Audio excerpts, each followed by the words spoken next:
Good day and welcome back to Elementary 72 Gaming. Before I get into my video, I'd like to ask you all to please leave a like or comment on my video and consider subscribing to my channel. Now, for today, I am going to be going through the update patch notes for the maintenance that is currently going on uh, in the game. So, the version of the game will be updated to be able to handle the Indomitable update patch. Now, Indomitable is sovereignty. Once we release sovereignty in the future, you will need to update Eve Echoes. 50,000 skill points will be sent to you as thanks after successfully reinstalling the game once Indomitable is live. So, the update, the expansion for sovereignty is now called Indomitable. And when it does come out, they're intending for us to replace our version of the game. Now, I believe this is going to give us more stability. It's going to knock off a lot of the bugs that have been sneaking in from the bottom of the player base. So, that is the whole idea. They're going to put in this massive patch. This patch is going to take us straight out. It's going to reduce everything, renew the servers. And when we're doing everything through this patch, we're going to be able to log into the game. We're going to be able to play as we need. And we're not going to have the small problems that we had previously. So the glitches with the gates, I think they're going to fix them. They're going to fix a whole lot of things all through the background of this patch.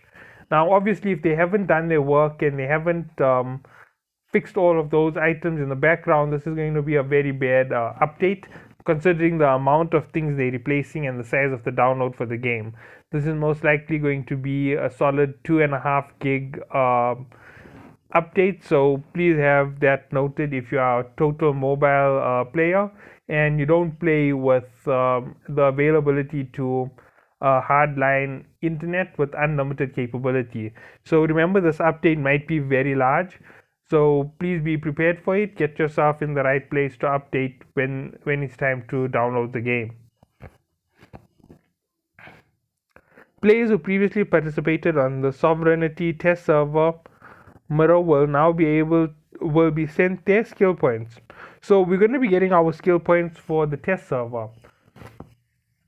Now, 120,000 skill points is a lot. It's going to make a big difference to where we are in the game. It's going to progress us a lot faster, and that time to T9 will come down quicker and quicker as we get more SP added into the total.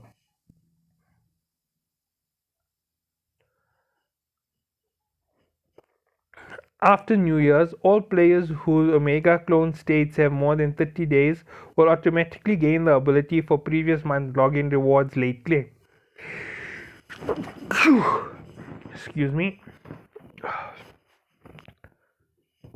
So, when you are now logging in late, you can actually claim your rewards for previous months with the Omega. Excuse me. Yeah. Okay. One moment, I'll be back.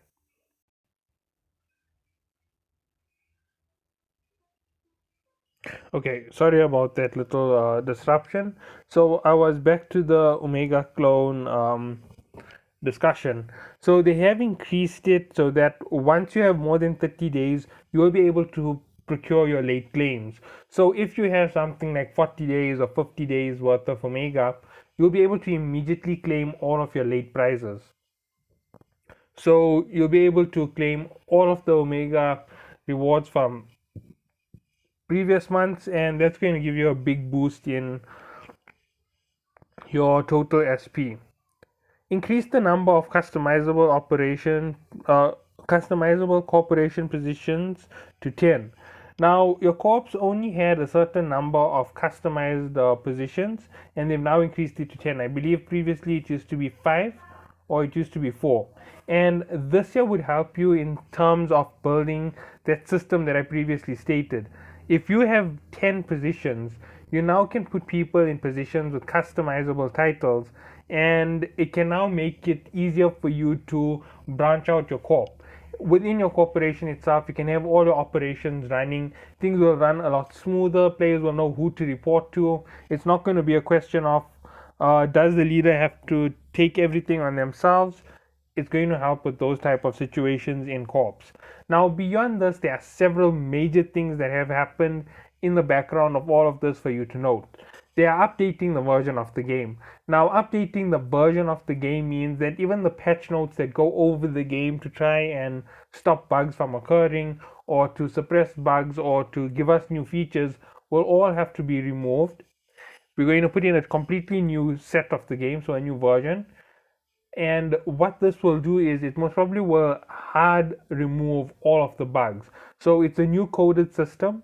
The system most likely will have a much smoother function roll. It will have a lot smoother operation, and hopefully this will get rid of a lot of the problems we are running into.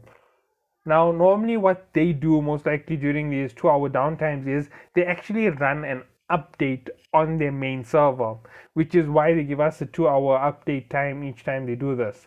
During the period where they update the game completely, expect the downtime to go a little bit over the top, because they're now redoing the entire version base of the game. So maybe expect a solid 1.5 hour extra to their update, possibly a day. So yes, expect that when sovereignty drops. I think that this might be that very same update. So we will see as soon as everything is live again, whether we have to re-download and get the new version of the game. I hope that everybody does enjoy the new content that's going to come. Although I do already have a feeling that it's going to be extremely monotonous. Um, and one thing to note is they're only giving a five player structure limit to the corporation outposts. I don't think this is fair. Some corps have fought massive wars and contain regions that are so large, it would be ridiculous to force them to use only five corp outposts. I know they don't want corps dominating, but it already happened because of poor content and poor regulation on the game. So you have corps like Genesis who own four entire territories. Then you have corps like Golden Horde who own three and four territories. I believe they own three territories at the moment on the west side of the map. Then you have other corps in the northern section who own two or three territories on their own. And this makes a big difference to the overall gameplay, because in general, we don't have just one way to move forward, we have multiple ways to move forward, and it is definitely impacting in what we can do as players. So I hope that you all do enjoy the game, and I hope that we do see each other in the future in this game, and that we all play and have a lot of fun together. So thank you all for watching. Have a good day.